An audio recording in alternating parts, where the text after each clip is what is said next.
La puissance pour vaincre le péché n'est pas externe, elle est plutôt interne. Et cette puissance s'appelle la loi de l'esprit de la vie. Quand nous essayons de vous rapprocher de Dieu pour vous enseigner la vérité et vous montrer les principes et les voies de la prière, nous espérons de vous alors que vous deveniez de plus en plus sensible au mouvement de votre corps, au mouvement de votre chair, au mouvement, aux réactions de votre être. Parce que ce qui vous fait pécher normalement, c'est la vie de péché qui existe déjà en vous. De la même façon que l'essence du péché existant déjà en vous vous maintient dans le péché, la loi de l'esprit de vie est la seule chose qui peut la vaincre, qui peut la briser. Le fait que vous soyez exposé à la parole de Dieu, le fait que vous soyez exposé, d'accord, à l'étude, à la capacité à prier, n'est qu'une clé externe pour intriguer ou pour instiguer votre esprit interne. Et si vous n'arrivez pas à répondre efficacement à la loi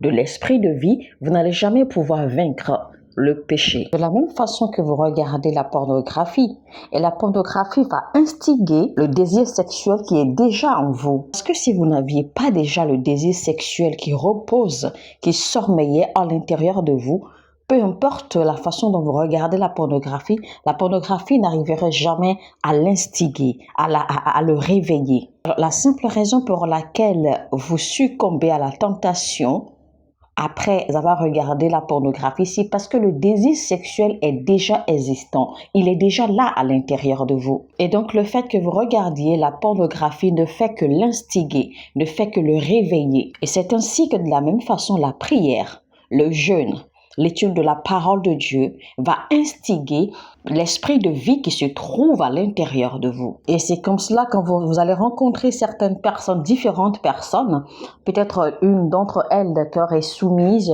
ou est addictée au mensonge par exemple, ou à la fornication, eh bien l'une d'entre elles, l'esprit de Dieu va lui recommander de faire des dons, de commencer à donner. L'Esprit de Dieu pourrait ne même pas recommander soit le jeûne, soit la prière à cette personne, mais l'Esprit de Dieu va simplement recommander à cette personne de commencer à faire des dons, de devenir libérale. Et donc peut-être parce que pour cette personne, la raison pour laquelle cette personne demeure dans le péché, c'est parce que cette dernière en fait est égocentrique. Et donc quand cette personne va répondre à la loi de l'Esprit de vie qui lui recommande de commencer à être libérale, de commencer à donner, vous allez voir qu'au fur et à mesure, cette personne va commencer à être irritée par le péché auquel il était habitué. Parce qu'en répondant à la loi de l'esprit de vie qui lui recommande de commencer à faire des dons, de commencer à être libéral, au fur et à mesure, cet esprit de l'égocentrisme qui était en lui et qui l'amenait à demeurer dans le péché va mourir. Et dès que cet esprit de l'égocentrisme va mourir, eh bien, ce désir d'aller au péché va également mourir en cette personne. Alors, voyez-vous, cette recommandation qui a été faite à une première personne pourrait ne pas être la même qui fonctionnera pour une deuxième personne. Prenons par exemple une personne B qui est dans la fornication, qui est infidèle, qui est dans les jeux par exemple. L'Esprit de Dieu, c'est-à-dire que la loi de l'Esprit de vie pourrait ne pas recommander à la personne B d'être libérale. Mais la loi de l'esprit de vie va recommander à la personne B d'avoir une vie de prière au milieu de la nuit. Que cette personne commence à se lever toutes les nuits pour prier. Parce que la raison qui est attachée à sa vie de péché, à cette dernière personne, eh bien c'est parce que la personne B est fragile et paresseuse à la prière. Et donc la loi de l'esprit de vie, l'Esprit de Dieu va lui recommander de commencer à prier toutes les nuits afin de commencer à tuer sa chair, afin de faire dormir sa chair et intriguer davantage la vie de son esprit. Et donc, quand la personne B va commencer à avoir une vie de prière de nuit, eh bien, son esprit va se réveiller, va se fortifier davantage et sa chair va mourir peu à peu. Et ainsi, avec le temps, cette personne B va commencer à être au-delà, à vaincre le péché auquel elle était habituée. Vous serez étonné que si nous prenons une troisième personne C, l'Esprit de Dieu va recommander à cette dernière d'être beaucoup plus dans la présence des frères, d'être beaucoup plus en communion fraternelle à l'Église. Parce que ce dont cette personne a besoin, ce n'est pas le jeûne, ce n'est pas la prière, ou ce n'est peut-être pas de devenir libéral comme les autres, mais c'est plutôt l'impact, l'influence positive que être au milieu des frères, être inspiré et être encouragé, d'accord, par la présence des frères de l'Église. C'est de ça que cette personne a besoin. Parce que en faisant cela, cette personne va commencer de plus en plus à être influencée positivement et à être conduite positivement, à ressembler aux autres personnes qui vont exciter et raviver sa foi, exciter et raviver son esprit, exciter et raviver sa vie de prière. Et donc, cette troisième personne, c'est ce dont elle a besoin, c'est le service. Être en présence, avoir la communion fraternelle avec les frères de plus en plus. Et en faisant cela, elle voudra prier comme les autres. Elle voudra faire ce que les autres font pour avoir une vie spirituelle assez forte. Et consciemment ou inconsciemment, même chez lui, il va se voir en train de prier. Et c'est ainsi qu'au fur et à mesure, la puissance de Dieu va le fortifier, va raviver son esprit. Son être spirituel reprendra vie et prendra le dessus sur le péché qui existait en lui. Il faut reconnaître en fait ici que la délivrance de l'un est différente de la délivrance de l'autre. Parce que la loi de l'esprit de vie connaît exactement le point précis de votre faiblesse et il sait également à quoi est liée votre faiblesse et il connaît également la source exacte qu'il faut pour vous délier de ce point de votre faiblesse et c'est là que l'Esprit de Dieu va vous conduire. 3 personnes addictées à la parole ne seront pas délivrées de la même façon. Et 3 personnes qui végètent dans le péché de la fornication ne seront pas délivrées de la même façon également. Parce que la vie de péché de chacun est connectée à différentes sources. Et donc, forcément, il faudra également différentes manières de délivrance pour chacun. Parce que l'impact de la loi de l'esprit de vie sur l'âme de chacun est différent. La Bible dit dans Romains 8:2, que la loi de l'esprit de vie qui est en Christ Jésus m'a libéré de la loi du péché et de la mort. Cette libération dont parle le verset ici, c'est une puissance, c'est une force, c'est un pouvoir. Alors, la libération dont parle le verset ici, c'est une force, c'est un pouvoir, c'est une puissance. Et quand elle rencontre la loi de l'esprit de vie de Jésus-Christ qui existe déjà en vous, eh bien cela ravive et déclenche facilement votre délivrance. Donc, en réalité, la délivrance de quelqu'un du péché n'est pas sur la base des conseils. Non, on ne conseille pas quelqu'un à sortir du péché, non. Mais on fortifie cette personne, on renforce cette personne par une puissance, par un pouvoir qui est la loi de l'esprit de vie et par une instruction précise liée à la faiblesse de cette personne et à la source de la faiblesse de cette personne. Et la raison pour laquelle vous voyez que les gens ont beaucoup de difficultés à sortir du péché, c'est parce qu'ils cherchent à utiliser les logiques, les réflexions, d'accord, des systèmes mécaniques pour combattre quelque chose qui est purement spirituel. Alors que la spiritualité de ces choses est tellement profonde à l'intérieur d'eux, qu'aucune chose, qu'aucun système, aucune recommandation mécanique ne peut régler cela. Quand vous rencontrez une personne qui a une langue menteuse, vous ne pouvez en aucune façon conseiller cette dernière à ne plus mentir ou à quitter le système de mensonge. Non, ce n'est pas possible. Parce que son esprit est déjà programmé. Son intelligence est déjà programmée. Et quand vous lui posez une question ou quand vous mettez cette personne devant n'importe quelle situation, elle est déjà programmée, d'accord, à inventer des histoires, à inventer des mensonges. Et cette personne, son esprit est déjà programmé à défendre ce mensonge même pendant plusieurs années après. Une telle personne, vous ne pouvez pas la conseiller à sortir du mensonge. Ce n'est pas possible. Il faut plutôt qu'il y ait une puissance qui lui soit impactée spirituellement. Parce que son problème n'est pas mécanique. Son problème n'est pas lié à la logique. Son problème est purement spirituel. Et son problème vient de la profondeur de son âme. Quelque chose de puissant et de profond doit leur être impacté depuis la profondeur de leur âme afin de reprogrammer leur conscience.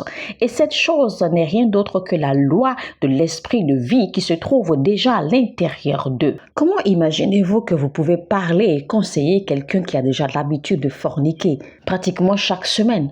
Vous ne pouvez pas.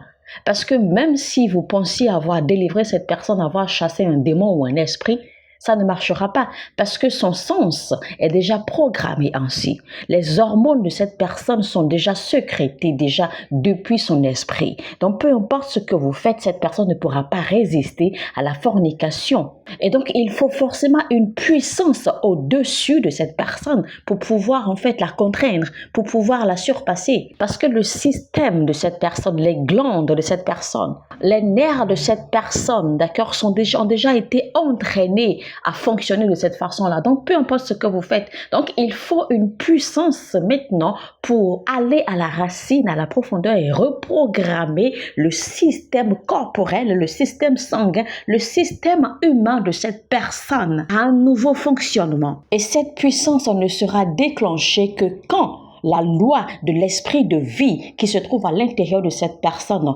reprendra vie. Il n'y a personne qui ne peut pas vaincre le péché. Chacun de nous qui est déjà né de nouveau et qui a reçu la vie éternelle a déjà le potentiel, possède la capacité de surmonter le péché, de vivre au-dessus du péché. Mais la question ici est-ce que cette loi de l'esprit de vie qui existe en vous est déjà activée? Et pour que cette loi soit activée en vous, vous devez avoir une assurance certaine qui doit vous rapprocher davantage de Dieu et vous maintenir suffisamment dans la présence de Dieu pour réveiller cette loi, pour réveiller votre esprit. Donc, pour que cette loi de l'esprit de vie de Jésus-Christ en vous soit activée en vous, les lois de Dieu doivent vous conduire, doivent commencer à travailler en vous afin que votre marche avec Dieu ne soit pas seulement physique ou externe, mais pour qu'elle devienne interne. Vous ne saurez pas pourquoi vous participez au rassemblement de prière. Vous n'y allez pas simplement parce qu'on vous a promis que si vous y allez, vous allez trouver la guérison. Vous participez à ces réunions de prière parce qu'il y a quelque chose en vous qui vous instigue, qui vous tire vers, qui vous attire vers. Parce que normalement, l'homme a été créé pour vivre de l'intérieur. Ceux qui ont l'habitude de regarder le foot, ceux qui adorent le foot, dès que l'heure du foot approche, tout leur esprit, tout leur corps commence à bouger, tout leur corps commence à réagir, tous leurs sens sont braqués et ils n'attendent que cette heure pour pouvoir se mettre devant la télé. Certains vont même payer pour regarder le match de football. Et vous le faites aisément, vous le faites avec plaisir parce qu'il y a quelque chose à l'intérieur de vous qui vous attire, qui vous pousse vers.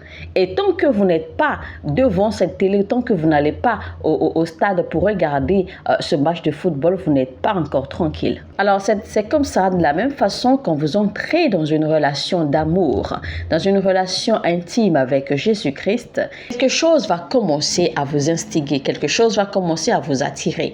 La vie de Christ en vous va commencer à vous mouler, elle va commencer à vous conduire, à vous guider. Et même quand vous êtes fatigué, vous n'avez pas envie de dormir parce que cette chose en vous est en train de vous instiguer, est en train de vous tirer. Cette chose vous attire et veut que vous mettiez à prier. Et quand vous vous ouvrez et que vous vous laissez, d'accord, à ces genres d'opérations de l'esprit, avec le temps, quelque chose se réveillera à l'intérieur de vous. Et c'est ce que la Bible appelle se bâtir. Bâtir sa foi. Bâtir sa vie de l'esprit en priant en langue. Bâtissez votre vie sur le fondement de votre foi très sainte. Priez par le Saint-Esprit. Parce que dès que la loi de l'esprit de vie est activée en vous, elle vous montrera, elle vous définira un protocole particulier que vous devez suivre. Pour certains, leur protocole de vie spirituelle sera la prière. Pour d'autres, leur protocole de vie spirituelle sera l'adoration. Pour d'autres encore, leur protocole de vie spirituelle sera basé sur les révélations. Et pour d'autres encore, ce sera les dons, la libéralité. Et quand vous acceptez ce protocole que la loi de l'esprit de vie vous impose, plus vous le respectez, plus vous le pratiquez et plus votre vie spirituelle se fortifie. Plus votre esprit se fortifie, plus vous vous fortifiez de plus en plus. Cela deviendra une habitude pour vous. Vous vous réveillerez avec la prière, vous vous réveillerez avec les adorations et vous coucherez avec la prière, vous vous coucherez avec l'adoration. Pour certains, leur protocole de vie spirituelle, par exemple la prière, devient si fort qu'ils ne peuvent pas s'en passer.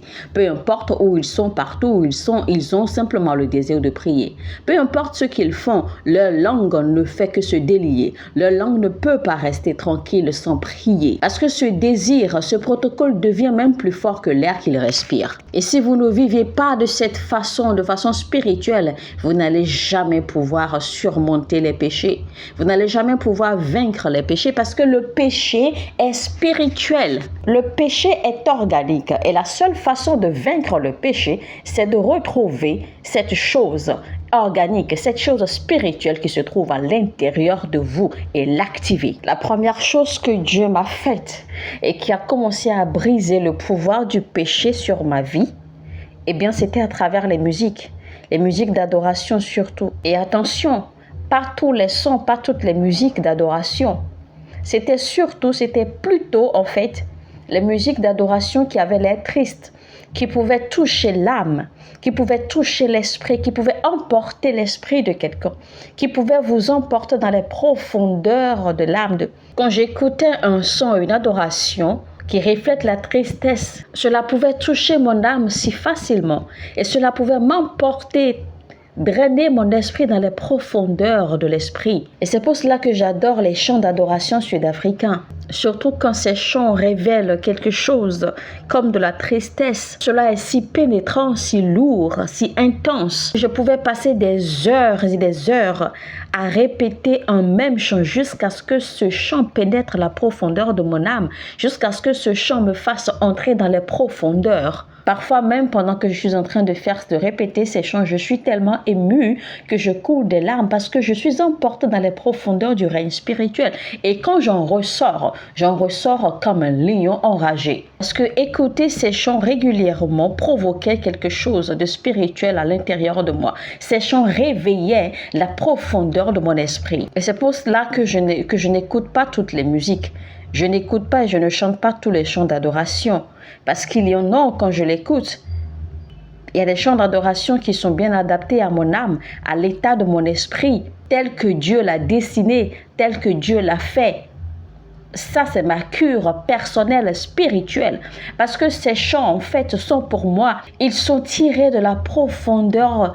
Ils sont tirés des eaux profondes de l'esprit. Ces chants ont la capacité de transporter mon âme dans les profondeurs de l'esprit, tout en silence, tout calmement, jusqu'à ce que j'aie une rencontre divine avec le Saint-Esprit. Et de cela, il faut également retenir que ce n'est pas tous les chants d'adoration qui impactent tout le monde de la même façon.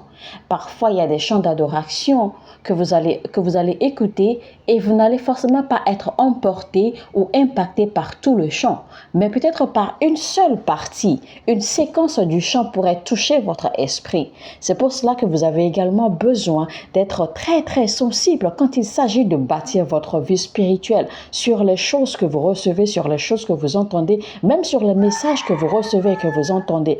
Parce que ce n'est pas forcément toutes les informations que vous recevez qui sont appelées à vous impacter entièrement, mais peut-être des séquences, des portions, des parties. Et donc, vous devez faire très, très attention afin de savoir en fait quelle est la portion qui est la vôtre, quelle est la partie qui est la vôtre. Quand je prends par exemple le chant de l'artiste gospel chanteur Dunsin Oyekan, il y a son chant par exemple qui est nommé Imolede. Alors quand j'écoute ce chant, au début, le chant m'a impressionné, mais bon, le chant ne m'a pas vraiment touché. Le chant n'a pas vraiment levé mon esprit. Mais quand c'est arrivé à la partie du refrain où il chantait Imolede, c'est là que mon esprit a été touché. Parce que à ce niveau, à cette portion précise du chant, il y avait eu un impact, il y avait eu une révélation, il y avait eu une élévation dans mon esprit. Et j'ai compris que cette partie précise du chant, en fait, était pour mon âme.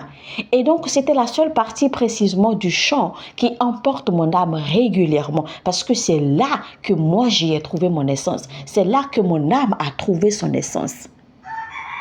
C'est à cette partie précise que se trouve une clé pour mon âme. Alors je l'ai compris et je l'ai piqué et je me le suis approprié. Donc pour moi, ce n'était pas en réalité le chant qui m'importait, mais c'était cette portion du chant qui importait beaucoup à mon âme.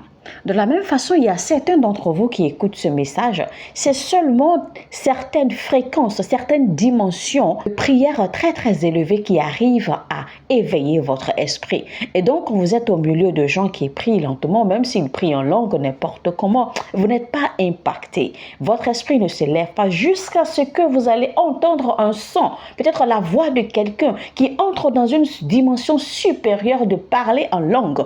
Et c'est là que votre esprit reçoit un coup. C'est là que vous vous retrouvez. C'est là que vous entrez dans votre monde.